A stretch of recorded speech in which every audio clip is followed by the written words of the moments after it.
Welcome our YouTube channel GSP तांसु। बिहार प्रधान शिक्षक के लिए अति महत्वपूर्ण प्रश्नों को देखने वाले हैं इस वीडियो में। इसमें सारे के सारे प्रश्न बहुत ही सिलेक्टेड दिए गए हैं जो आपके एग्जाम में डायरेक्ट आने की पूरी संभावना है, इसलिए वीडियो को लास्ट तक जरूर देखें। स्टार्ट करने से पहले आप लोगों से एक ही रिक्वेस्ट है, प्लीज़ वीडियो को लाइक और किसी भी एक ग्रुप में शेयर जरूर कर दीजिएगा। चलिए शुरू करते हैं और आप लोग भी सोचिएगा अपना आंसर क्या हो सकता है। पहला प्रश्न है, राजा मन्नार कमेटी का संबंध किस विषय से था? इंपॉर्टेंट प्रश्न है। राजा मन्नार कमेटी का संबंध था केंद्र व राज्यों के वित्तीय संबंध से। अगला प्रश्न है, वित्त आयोग का गठन निम्नलिखित में से कितने वर्ष के बाद होता है? वित्त आयोग का गठन होता है 5 वर्षों के बाद। अगला प्रश्न देखते हैं, आर्थिक सुधार कार्यक्रम भारत में कब लागू किया गया? आर्थिक सुधार कार्यक्रम भारत में लागू किया गया वर्ष 1991 में। अगला प्रश्न है, परिवार नियोजन कार्यक्रम भारत सरकार द्वारा कब आरंभ किया गया? परिवार नियोजन कार्यक्रम को भारत सरकार द्वारा आरंभ किया गया वर्ष 1952 में। अगला प्रश्न है, हंसदेव बांगो परियोजना कहाँ स्थित है? हंसदेव बांगो परियोजना स्थित है मध्य प्रदेश में। अगला प्रश्न है, उबेर कप किस खेल से संबंधित है? उबेर कप संबंधित है बैडमिंटन से। अगला प्रश्न है, ओलंपिक के प्रतीक चिन्ह में एशिया महाद्वीप का प्रतिनिधित्व करने वाले छल्ले का रंग क्या है? ओलंपिक के प्रतीक चिन्ह में एशिया महाद्वीप का प्रतिनिधित्व करने वाले छल्ले का रंग है पीला रंग। अगला प्रश्न है, भारत में एशियाई खेलों की शुरुआत कब हुई? भारत में एशियाई खेलों की शुरुआत हुई वर्ष 1951 में। अगला प्रश्न है, राजीव गांधी राष्ट्रीय युवा विकास संस्थान का मुख्यालय कहाँ है? इंपॉर्टेंट प्रश्न है। राजीव गांधी राष्ट्रीय युवा विकास संस्थान का मुख्यालय है तमिलनाडु के श्री पेरम्बदूर में, ऑप्शन नंबर सी। अगला प्रश्न है, अमेरिका की एक कंपनी ने बासमती चावल का पेटेंट किस नाम के चावल के लिए प्राप्त किया है? तो दोस्तों वह चावल है राइस टेक। अगला प्रश्न देखते हैं, ब्रिटेन की लौह महिला किसे कहा जाता है? इंपॉर्टेंट प्रश्न है। ब्रिटेन की लौह महिला कहा जाता है मार्गरेट थैचर को। अगला प्रश्न है, राष्ट्रीय कैडेट कोर यानी कि एनसीसी का गठन कब हुआ? एनसीसी का गठन हुआ वर्ष 1948 में, ऑप्शन नंबर ए। अगला प्रश्न है, एनसीए क्या है? एनसीए है नर्मदा कंट्रोल अथॉरिटी। अगला प्रश्न है, प्रसिद्ध फ्रांसीसी लेखक डोमिनिक लेपियर द्वारा लिखित पुस्तक का नाम क्या है? प्रसिद्ध फ्रांसीसी लेखक डोमिनिक लेपियर के द्वारा लिखित पुस्तक है इट वाज 5 पास्ट मिडनाइट इन भोपाल। अगला प्रश्न देखते हैं, विश्व व्यापार संगठन कब अस्तित्व में आया था? विश्व व्यापार संगठन अस्तित्व में आया था वर्ष 1995 में। अगला प्रश्न देखते हैं, हिंदी कविता साहित्य के रीतिकाल का प्रथम कवि किसे माना जाता है? इंपॉर्टेंट प्रश्न है। हिंदी कविता साहित्य के रीतिकाल का प्रथम कवि माना जाता है केशव दास को। अगला प्रश्न है, ओलंपिक में सबसे पहला स्वर्ण पदक भारत ने कहाँ प्राप्त किया था? ओलंपिक में सबसे पहला स्वर्ण पदक भारत ने प्राप्त किया था एमएस ड्रम में, ऑप्शन नंबर सी।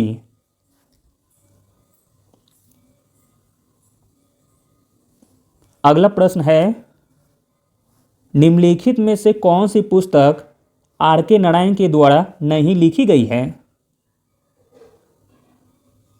आर के नारायण के द्वारा नहीं लिखी गई है वह पुस्तक है the serpent and the rope, जबकि waiting for the Mahatma, the guide तथा स्वामी एंड फ्रेंड्स, यह तीनों पुस्तक आर के नारायण के द्वारा लिखी गई है।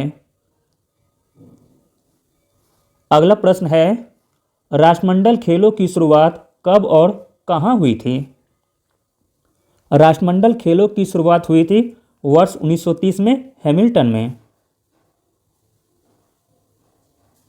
अगला प्रश्न है, हर्षचरित नामक ग्रंथ की रचना किसने की थी? हर्षचरित नामक ग्रंथ की रचना की थी बाणभट्ट ने।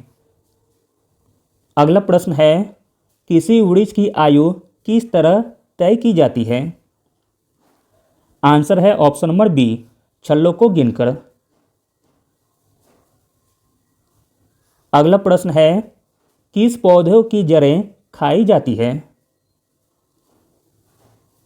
किस पौधे की जड़ें खाई जाती है? तो चुकंदर की, ऑप्शन नंबर सी। अगला प्रश्न देखते हैं, फ्यूज में प्रयुक्त होने वाली तार की विशेषता होती है? फ्यूज में प्रयुक्त होने वाली तार की विशेषता होती है उच्च प्रतिरोधक शक्ति तथा निम्न गलनांक।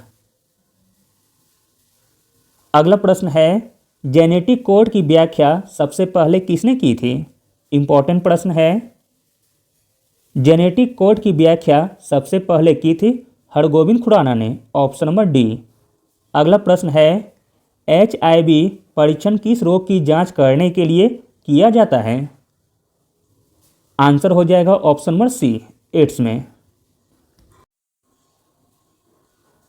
अगला प्रश्न है, चिकित्सा में नशीले पदार्थ का उपयोग किस लिए होता है? आंसर हो जाएगा ऑप्शन नंबर सी, दर्द से आराम दिलाने के लिए।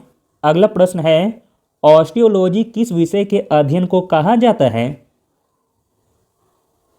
ऑस्टियोलॉजी अस्थियों के अध्ययन को कहा जाता है, ऑप्शन नंबर डी। अगला प्रश्न देखते हैं, पागल कुत्ते के काटने का इलाज किसने खोजा था?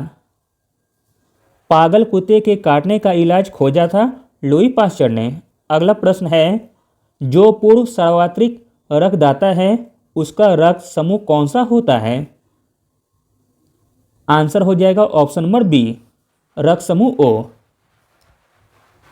अगला प्रश्न देखते हैं, किस विटामिन से रक्त के थक्के जमते हैं?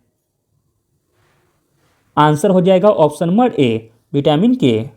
अगला प्रश्न है, पीलिया रोग शरीर के किस अंग को प्रभावित करता है? पीलिया रोग प्रभावित करता है लीवर यानी कि यकृत को। अगला प्रश्न है, क्रायोजेनिक इंजन का प्रयोग कहाँ होता है? इंपॉर्टेंट प्रश्न है। क्रायोजेनिक इंजन का प्रयोग होता है स्पेस शटल में, ऑप्शन नंबर डी। अगला प्रश्न है, डायनेमो का कार्य है?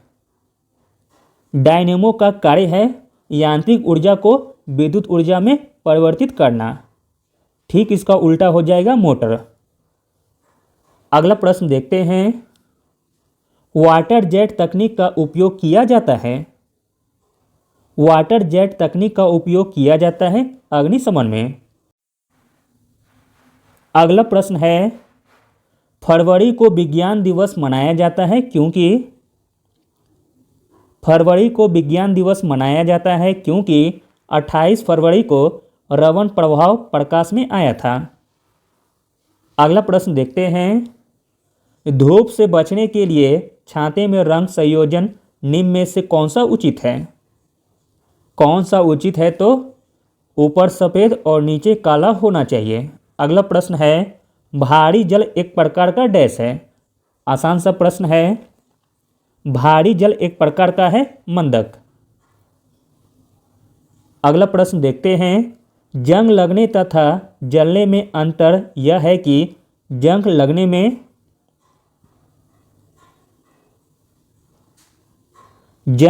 तथा जलने में अंतर यह है कि जंग लगने में गर्मी तथा रोशनी पैदा नहीं होती है। अगला प्रश्न देखते हैं, कैथोड किरणें क्या होती है? कैथोड किरणें होती है ऋण विद्युत वाले कण। अगला प्रश्न है, यदि भोपाल में एक चुंबकीय सुई को लटकाया जाए तो इसका उत्तरी सिरा किस ओर संकेत करेगा? आंसर हो जाएगा ऑप्शन नंबर ए, हिमालय की ओर। अगला प्रश्न है, मुद्रा राक्षस किसने लिखा है? इंपॉर्टेंट प्रश्न है और कई बार एग्जाम में पूछा गया है। मुद्रा राक्षस लिखा गया है विशाख दत्त के द्वारा, ऑप्शन नंबर बी। अगला प्रश्न देखते हैं, गौतम बुद्ध का जन्म स्थान है? गौतम बुद्ध का जन्म स्थान है लुम्बिनी में। अगला प्रश्न है, खजुराहो के मंदिर कहाँ हैं? खजुराहो के मंदिर स्थित है मध्य प्रदेश के छतरपुर में। अगला प्रश्न है, पानीपत की तीसरी लड़ाई कब लड़ी गई थी? पानीपत की तीसरी लड़ाई लड़ी गई थी 1761 में। अगला प्रश्न देखते हैं, दिल्ली का जंतर मंतर कब बनाया गया था? दिल्ली का जंतर मंतर बनाया गया था 1704 ईस्वी में। अगला प्रश्न है, गौतम बुद्ध की मृत्यु कहाँ हुई थी? गौतम बुद्ध की मृत्यु हुई थी कुशीनगर में। अगला प्रश्न है, निम्नलिखित में से कौन सा सिंधु घाटी की सभ्यता पर प्रकाश डालता है? सिंधु घाटी की सभ्यता पर प्रकाश डालता है पुरातत्व संबंधी खुदाई। अगला प्रश्न देखते हैं, टीपू सुल्तान की राजधानी थी?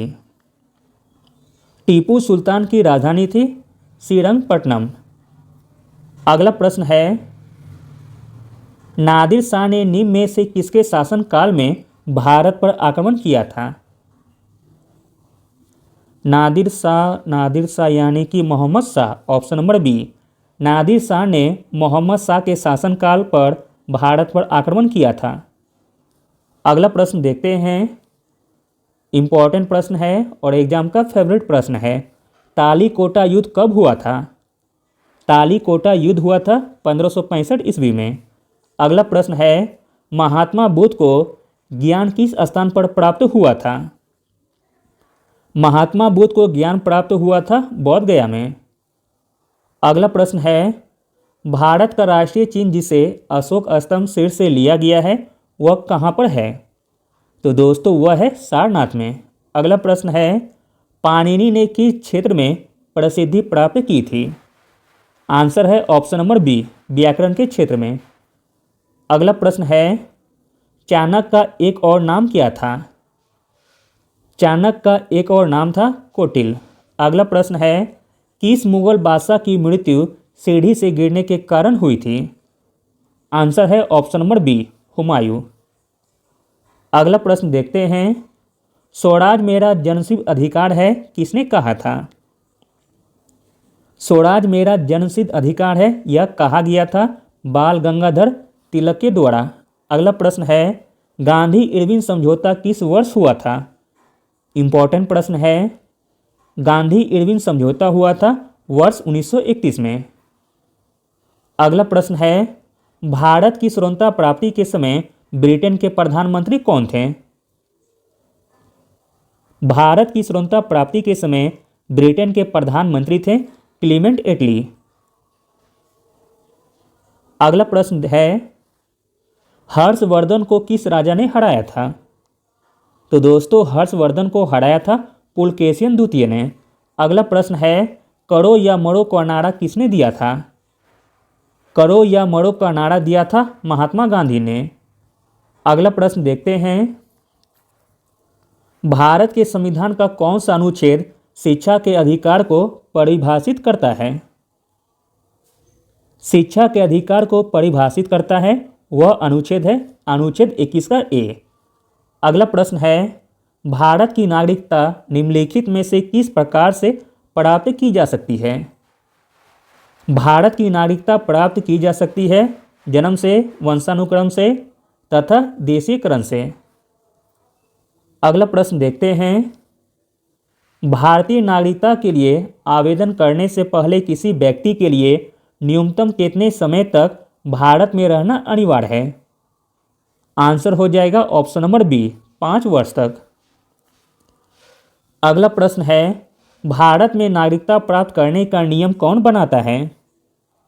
बहुत ही अच्छा प्रश्न है। भारत में नागरिकता प्राप्त करने का नियम बनाता है भारत का राष्ट्रपति। अगला प्रश्न देखते हैं, भारत का संविधान है, भारत का संविधान है एकल नागरिकता प्रदान करता है। अगला और अंतिम प्रश्न देखते हैं, मौलिक अधिकारों का प्रमुख उद्देश्य क्या है। मौलिक अधिकारों का प्रमुख उद्देश्य है व्यक्तिगत स्वतंत्रता को सुनिश्चित करना। Thank you.